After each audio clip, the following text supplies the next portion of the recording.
위플래시로 빠르게 돌아온 에스파, 아마겟돈 슈퍼노바에 이어 대세를 이어갈 수 있을까요? 컬처곡 플러스 시작합니다.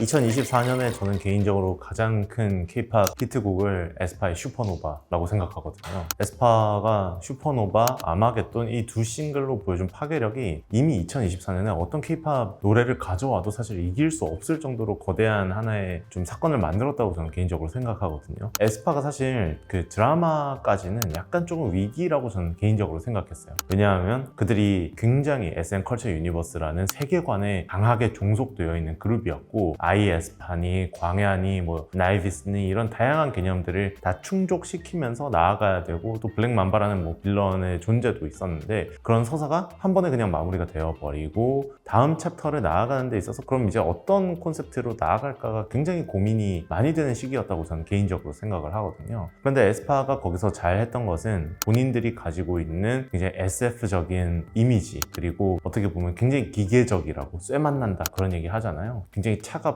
도회적인 어떤 이미지를 가져가고, 노래도 그런 개성을 잘 살려나가면서 그 고유의 개성을 가져가면서 미지의 존재, 그리고 어떤 우리가 상상하지 못하는 가상의 공간에서 온 굉장히 좀 낯선 어떤 캐릭터, 이런 것들을 이번 콘셉트에서 굉장히 잘 강화해서 가져온 거거든요. 그래서 슈퍼노바 뮤직비디오 보시면은 이제 초능력을 가진 멤버들이 굉장히 무언가를 두려워하는 듯한, 그래서 일상에서 아무렇지도 않게 능력을 소화하는 듯한 장면들이 나오고, 아마겟돈 같은 경우는 저는 영화 에일리언이 떠오를 정도로, 아니면 뭐 러브크래프트들 생각이 나면서 굉장히 기괴한 이미지들, 그런 공포, 두려움, 이런 것들이 어떤 식으로 미래를 그려나가느냐에 있어서 저는 에스파라는 그룹이 굉장히 중요하다고 생각을 하거든요. 그래서 그게 바로 제가 봤을 때는 대중음악에 있어서 K-팝이 이제는 정말 대중적인 어떤 메시지를 표방하고, 또 어떤 취향이 없는 이런 여러 가지들이 만들어져야 된다고 이야기를 하지만, 결국은 선명한 개성을 가지고 그것을 밀고 나갔을 때 오히려 그것을 대중을 설득할 수 있다. 그것이 2024년의 K-팝의 어떻게 보면 서브컬처의 영향력이라고도 할 수 있는 거거든요. 그래서 에스파가 슈퍼노바와 아마겟돈 두 싱글로 굉장히 큰 파괴력을 보여줬다고 생각합니다. 그러니까 굉장히 전위적이고, 어떻게 보면 이게 신체가 변형된 듯한 인상도 주고, 그리고 어떻게 보면 굉장히 날카로운 어떤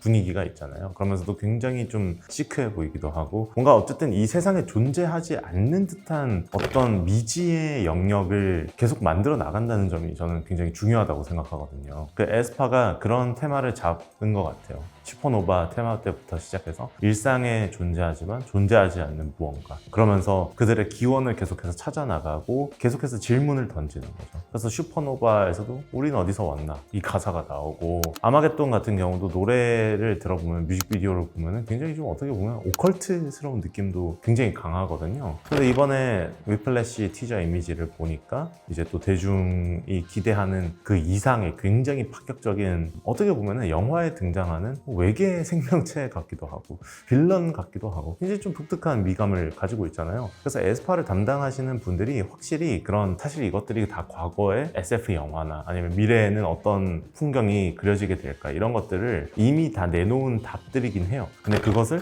레퍼런스로 가져와서 굉장히 현대적인 이미지로 가져온다. 그것이 바로 에스파가 지금 승승장구하는 비결이라고 할 수 있죠. 제가 당시에 이제 에스파 콘서트를 다녀왔는데, 그때 멤버분들의 솔로곡을 다 들었어요. 그리고 실제로 이제 선공개가 됐는데 현재도 지금 차트에서 굉장히 좋은 성적을 거두고 있더라고요. 각 멤버들이 가지고 있는 그 최대한의 개성을 잘 드러낸 노래들이라고 생각합니다. 특히 카리나 씨가 이제 솔로로 나와서 업이라는 노래가 지금 차트에서 굉장히 좋은 성적을 내고 있는데, 어쨌든 아이돌 그룹의 솔로로 데뷔를 한다는 것은 제가 봤을 때는 멤버의 개성을 최대한으로 끌어내는 작업에 의미가 첫 번째가 있고, 아니면 어떤 그룹과는 다른 새로운 정체성을 만들어 나가는 하나의 과정이라고 생각을 하는데, 카리나 씨의 업도 그렇고, 뭐 윈터 씨의 노래도 그렇고, 닝닝 씨, 지젤 씨 노래 모두가 멤버들의 개성, 그리고 멤버들이 가지고 있는 각자의 캐릭터를 극한까지 끌어오는 하나의 새로운 퍼포먼스였다.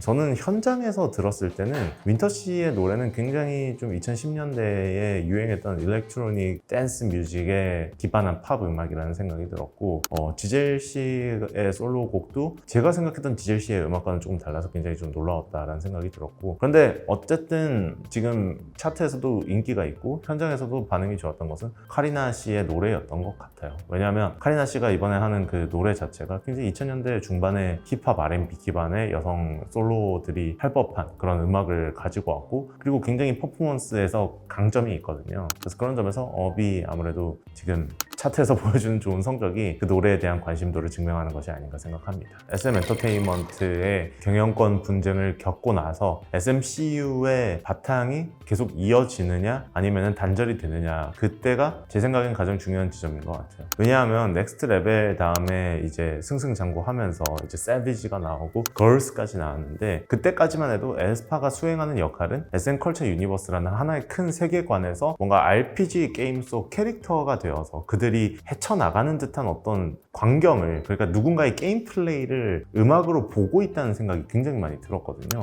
그래서 걸스 뮤직비디오 보시면은 그 멤버들이 실제로 1인칭으로 막 싸우기도 하고 그런 장면도 나오거든요. 그래서 그때까지는 이제 SM 컬처 유니버스라는 거대한 세계관 안에서 주인공의 역할로 계속해서 나아가고 있었던 것이고, 그런데 이제 그 일련의 사건이 터지고 스파이시와 드라마 때부터 굉장히 좀 숨고르기를 한 거죠. 어떻게 보면 이제 우리는 그런 세계관이나 이런 것들에 종속되어 있는 것이 아니라 우리가 그런 지니고 있는 그런 특수한 성향은 계속해서 만들어 나가면서 이 우리의 조합으로 할 수 있는 것들은 무엇이 있을까? 스파이시 같은 경우는 뭐 광야를 탈출했다라는 이야기를 본인들이 쓸 정도로 굉장히 좀 대중적이고 좀 프리한 기획이었고, 그 다음에 드라마 같은 경우는 그 드라마라는 곡이 사실 좀 많이 겉도는 곡이거든요. 이런 전체적인 메시지를 봤을 때는. 그래서 그 노래는 그럼에도 불구하고 에스파가 보여주고 있는 그런 기초하고 있는 장르들, 예를 들면 굉장히 공격적인 일렉트로닉이나 하이퍼팝이나 이런 장르들을 계속해서 연결해서 음악적으로 명맥을 이었다. 올해 슈퍼노바와 아마겟돈이 엄청난 히트를 거둘 수 있었던 것이죠. 일단 에스파가 처음 등장했을 때부터 짚어보면요, SM 컬처 유니버스라는 세계관의 주인공으로서 낙점을 받은 팀이었고, 에스파가 걸어가는 길이 곧 그들이 만들어 나가는 새로운 세계관의 중심이었거든요. 그래서 그때 등장했던 게 에스파는 4명이 아니라 8명이고 막 뭐 나이비스라는 존재가 있고 광야라는 가상의 어떤 영역이 있고 블랙 맘바라는 악당이 있고, 이런 것들을 굉장히 복합적으로 조합해서 만들어 나가야 되는 그룹이었기 때문에 어깨가 굉장히 무거웠어요. 그러다 보니까 사실 어떻게 보면 핵심 이제 전력이라고도 볼 수 있었고,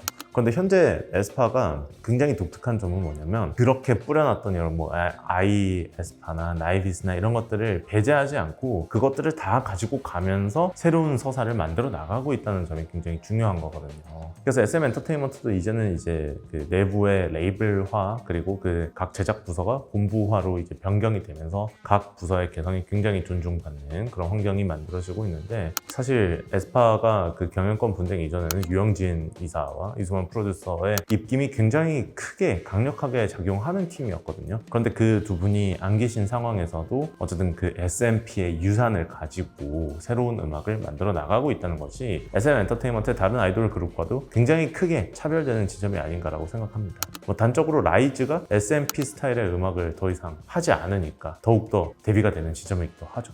뭐 일단 지금까지는 에스파가 정말 잘하고 있다고 생각을 해요. 그래서 뭐 어떤 콘셉트를 새로 보여달라 이렇게 이야기하는 건 사실 좀 에스파를 기획하는 분들이 이미 로드맵을 다 그려놓지 않았을까라는 생각이 들거든요. 그리고 멤버들이 솔로곡으로도 보여주듯이 재능이 엄청나게 많거든요. 그러다 보니까 뭔가 이 그룹은 계속해서 뭔가를 시도할 수 있는 그룹이다. 그래서 이 그룹 고유의 개성을 잃지 않는 선에서 이제 그 쇠맛이라고 하죠. 이제 그 날카로운 그런 이미지를 가지고 계속해서 도전해 나가면 에스파가 어쨌든 또 새로운 충격을 줄 수 있지 않을까라는 생각을 하고 있습니다.